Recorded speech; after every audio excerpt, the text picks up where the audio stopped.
वादा खिलाफी करेगा तो हम उसको भी नहीं बख्शेंगे, लेकिन हमारा उनके साथ वादा हो गया है कि हम आपको वोट देंगे और आप हमारा ये जो एनओसी है ये हमारी आप ले लो। बाकी ये गलतफहमी किसी को अगर होगी कि नूर मोहम्मद ने डीपीएपी छोड़कर बीजेपी ज्वाइन किया है, वो अपने जहन को साफ करे, चाहे वो मीडिया पर्सन है जिसने भी दिया है खबर को, अगर लगाना है तो पूरी लगाओ, अगर नहीं लगाना है तो मत लगाओ।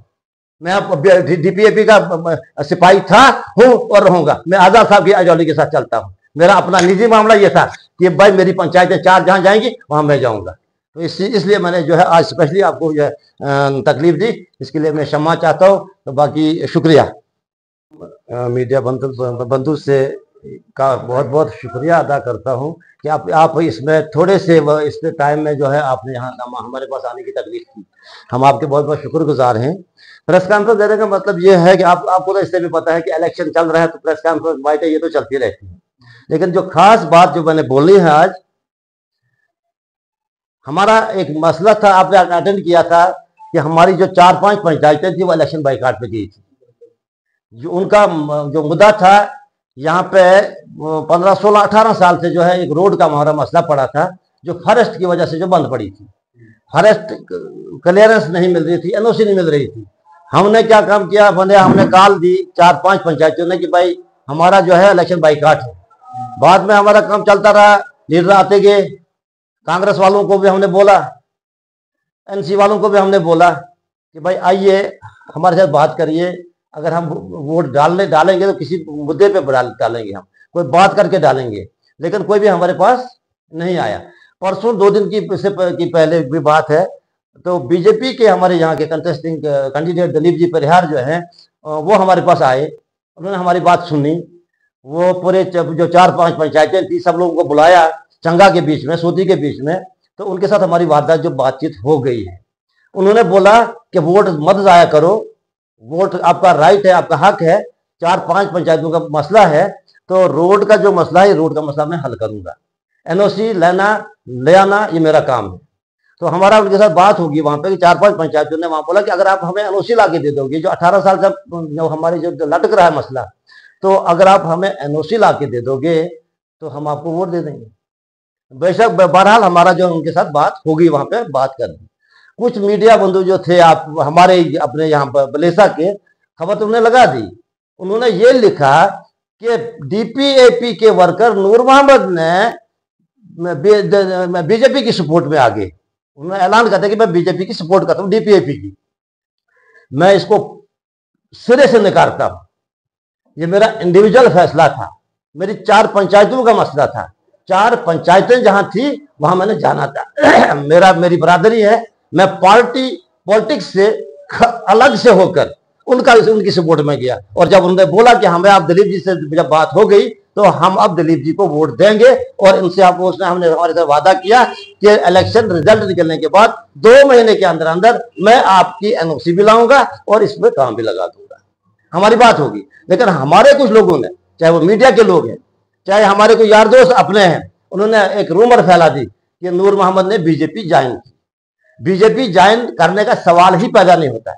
मैं एक बहुत बड़ी आइडियोलॉजी के साथ खड़ा हूं, मेरा कायद गुलाम नबी आजाद है, मैं उस आइडियोलॉजी के साथ जुड़ा हूं। लेकिन जब मसला हमारा पड़ा रोड का, जब 5 पंचायतों का मसला जब बाइकाट का आ गया, तो यहां पे पार्टी पॉलिटिक्स से उठकर मैंने जो है अपनी पंचायतों के साथ जाना है, मैंने अपने लोगों के साथ जाना है, मैंने कल मरना है, मैंने कल जीना है।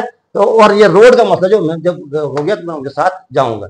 और जिस लोगों ने जो गलतफहमियां बोलाई, और मीडिया के जो लोग वहां थे, जो उन्होंने शॉर्टकट कर दिया, जो मेरी पहली स्पीच थी स्टार्टिंग में, वो काट दी है इसने। बाद बीच में माइक खराब हो गई, और वो माइक खराब होने के बाद जब दूसरी माइक मेरे हाथ में दे दी, तो दूसरी माइक से जो मैंने एंड तक बोला उन्होंने कवर कर दिया। लेकिन जब मैंने स्टार्टिंग से बोला था, मैंने ज्यादा फोकस किया था कि भलेसा का भाईचारा जो है, हिंदू मुस्लिम का भाईचारा जो है, चाहे जम्मू में क्या होता है, दिल्ली में क्या होता है, डोडा में क्या बोला किसने, हमें उससे वास्ता नहीं है। कंडेम करते हैं हम उनको जो ऐसी जो गलत बयानी करते हैं, गलत बात करते हैं। लेकिन मैंने तमाम से गुजारिश की थी कि हम भलेसा में हमारा भाईचारा रहा है, हमारे बुजुर्गों ने रखा है, हम भी रखेंगे, और आइंदा के लिए हमारा भाईचारा में जो फूट नहीं पड़नी चाहिए। तो वैसी बात नहीं है। अल्लाह के फजल से हमारा भाईचारा पहले भी था, आज भी है, और हम इस भाईचारे को आगे के लिए भी कायम और दायम रखेंगे। बाकी रहा वोट का मसला, दिलीप जी ने हमारे साथ कमेंट किया कि भाई मैं आपका रोड निकालूंगा, मुझे दिल्ली जाना पड़े, मुझे मोदी साहब के पास जाना पड़े, मुझे एमपी साहब के पास जाना पड़े, मैं एलजी से आपकी करा दूंगा, जैसे भी वैसे। हमने बोला भाई हमें नहीं पता, ये आपका काम है, एमएलए यहां से बनाना हमारा काम है, आप बने एमएलए या ना बने, हमारा काम है वोट देना। तो हमारी 4 पंचायतों के लोगों ने मिलजुल के एक फैसला कर दिया कि हमने अब की बार जो है दिलीप जी को वहां से वोट देकर कामयाब बनाना है, और कामयाब बनाने के बाद उसको असेंबली में भेजना है, ताकि वो असेंबली में जाकर हमारी लड़ाई लड़ेगा, और हमारी जो मेन जो मुद्दा है हमारा जो 18 से 20 साल से जो रोड जो है उसकी जो एनओसी वहां से लेनी है। दूसरी बात ये मैं बोलूंगा आपको, यहाँ के कांग्रेसी जो अपने आपको न यहाँ के कांग्रेसी लीडर बताते हैं, मैं कंडम करता हूं उनका ये जो दावे करते हैं। उन्होंने यहाँ हमारे भलेसा की 20 पंचायतों का जो है गरीबों का नवाला छीना है, उन्होंने कपेक्स का कत्ल किया यहाँ पे, उन्होंने कपेक्स के जरिए जो है उन्होंने यहाँ से जो है भलेसा को जो है भलेसा के गरीबों का जो निवाला छीन कर और बड़ी बड़ी फर्मों को जो पैसा दिया है, मैं इसके लिए मैं इनके खिलाफ हुआ हूँ। दूसरी बात मेरी ये है, जो रोड तो चंगा तो जो है ककोटी वाया जो वाया उधर से जो है बालपदरी, उसका दिलीप जी ने हमें वादा कर दिया कि हम कर देंगे। अपने डीडीसी साहब की मैं गुजारिश करता हूँ, डीडीसी हमारा अपना यहाँ का लोकल था, क्या किया उसने अपने दौर में, 5वां साल उसका जा रहा है, क्या 5 साल में हमारा डीडीसी कभी ये नहीं बोल सका कि आपके रोड का मसला है? क्या वो डीसी साहब तक नहीं कर सकता था? क्या वो चीफ कंजर्वेटर के पास नहीं जा सकता था? इलेक्शन में इनको याद आता है, इलेक्शन में आता है इनको याद, नहीं जी हम करेंगे, हमने किया, हमने कर दिया। इन्होंने कुछ नहीं किया।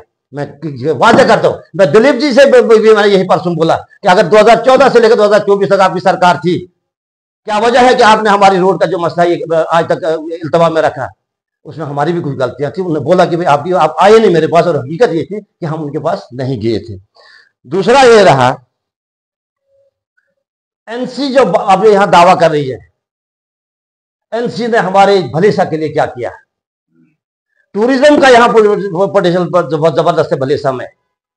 मैं बोलता हूँ कि अगर किसी की बैकबोन जो अगर डेवलपमेंट की, अगर यहाँ पहले रोड होने चाहिए, और रोड के बाद जो यहाँ का टूरिज्म जो अगर हमारा खेलता, हमारा लड़का, हमारा बच्चे, हमारे जो यहाँ का ये लोग जो है बेरोजगार है, ये बेरोजगार नहीं होते। टूरिस्ट यहाँ से आता है, टूरिस्ट जाता है। 2002 में इस हमारे रोड की सर्वे हुई, 88 किलोमीटर आजाद रोड के नाम से इसको पुकारा जाता था। ठीक है, जो रोड था ये बालपदरी टच होना था, बदकिस्मती हम नहीं गए, नहीं तो आज जो टूरिस्ट हमारा बुजुर्वा से आता है, चमेल बद्री और फिर पदरी में आकर भी वो निकल जाते हैं और बार बार वापस चले जाते हैं बुजुर्वा से। लेकिन आज अगर हमारे पास टूरिज्म होता तो टूरिज्म की वजह से हमारा जो ये रोड यहाँ से खुला होता, तो इसका ये मसला हो जाना था। का मसला जो दिलीप साहब ने हल किया, हमें आश्वासन दिया है, उसने वादा किया है, वादा खिलाफी करेगा तो हम उसको भी नहीं बख्शेंगे। लेकिन हमारा उनके साथ वादा हो गया है कि हम आपको वोट देंगे और आप हमारा ये जो एनओसी है ये हमारी आप ले लो। बाकी ये गलतफहमी किसी को अगर होगी कि नूर मोहम्मद ने डीपीएपी छोड़कर बीजेपी ज्वाइन किया है, वो अपने जहन को साफ करे। चाहे वो मीडिया पर्सन है जिसने भी दिया है, खबर को अगर लगाना है तो पूरी लगाओ, अगर नहीं लगानी है तो मत लगाओ। मैं डीपीएपी का सिपाही था, हूं और रहूंगा। मैं आजाद साहब की आइडियोलॉजी के साथ चलता हूं। मेरा अपना निजी मामला ये था कि भाई मेरी पंचायतें 4 जहां जाएंगी वहां मैं जाऊंगा।